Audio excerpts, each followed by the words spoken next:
Assalamu alaikum.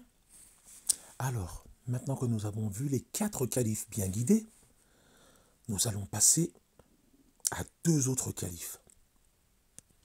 Notre super-héros du jour est un jeune homme que le prophète alayhi salatu salam surnomma Al-Hassan et au sujet duquel il a évoqué qu'il serait un maître dans ce bas monde et dans l'au-delà. Oui, vous l'avez deviné, c'est donc bien Al-Hassan ibn Ali, le petit-fils du prophète alayhi salatu salam, et le fils de Ali ibn Abi Talib et Fatima. Il est né en l'an 3 de l'Hégire. Le 7e jour suivant sa naissance, le prophète alayhi salatu salam a effectué un sacrifice, sa aqiqa. Il lui a rasé les cheveux et il a ordonné qu'on s'acquitte d'une aumône équivalent au poids de ses cheveux en argent. Lui et son petit frère El-Hussein étaient très aimés du prophète alayhi salatu salam.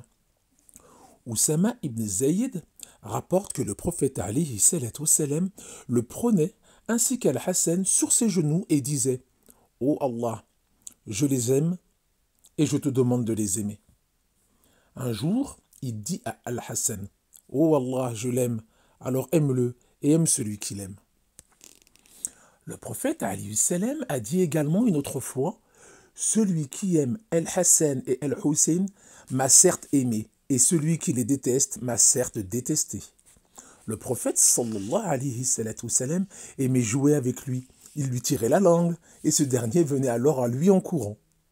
Un jour, alors que le prophète alayhi salam guidait la prière avec ses sahaba, il prolongea longuement une prosternation, jusqu'à ce que ses compagnons s'en inquiètent. Une fois la prière terminée, ils l'ont interrogé sur la cause de cette longue prosternation. Et le prophète alayhi salam leur a répondu « Mon petit-fils Al-Hassan était monté sur mon dos, et je n'ai pas voulu l'en faire descendre jusqu'à ce qu'il finisse de jouer. » C'est là qu'on voit la miséricorde et la douceur du prophète alayhi salam envers les enfants, et plus particulièrement envers Al-Hassan. Abdullah ibn Abbas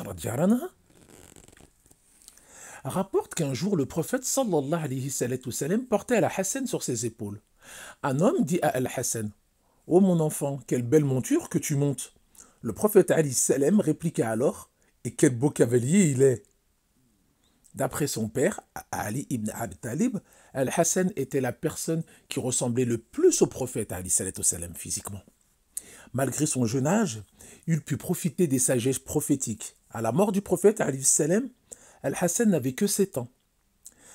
Et interrogé sur ce qu'il avait retenu des enseignements de son grand-père, il a répondu qu'il avait appris de la bouche du prophète alayhi salam la parole suivante. « Délaisse ce sur quoi tu as un doute pour aller vers ce qui ne t'inspire aucun doute. Être véridique procure l'apaisement, tandis que le mensonge sème le doute. » Il a dit aussi, le messager d'Allah alayhi salam m'a appris les paroles suivantes, à prononcer au cours de la prière de Witr. Ô Allah, guide-moi parmi ceux que tu as guidés, préserve-moi parmi ceux que tu as préservés. Prends-moi comme allié parmi ceux que tu as pris comme allié. Bénis ce que tu m'as accordé et protège-moi du mal que tu as décrété, car certes tu as décidé et nul ne décide pour toi.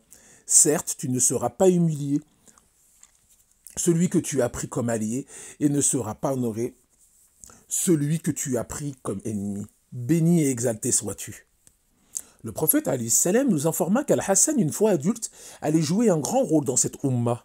Un jour, alors qu'il effectuait un sermon au-dessus de son minbar, Al-Hassan était assis à ses côtés. Il dit alors « Mon petit que voici est un maître. Allah réconciliera par sa cause 2 grands groupes de musulmans. » Et en effet, lorsque Ali fut assassiné, les musulmans d'Irak prêtèrent allégeance à Al-Hassan. Il occupa le poste de calife durant 7 mois, jusqu'à ce qu'il se retire en faveur de Muawiyah, pour unir les musulmans autour d'un seul et même gouverneur.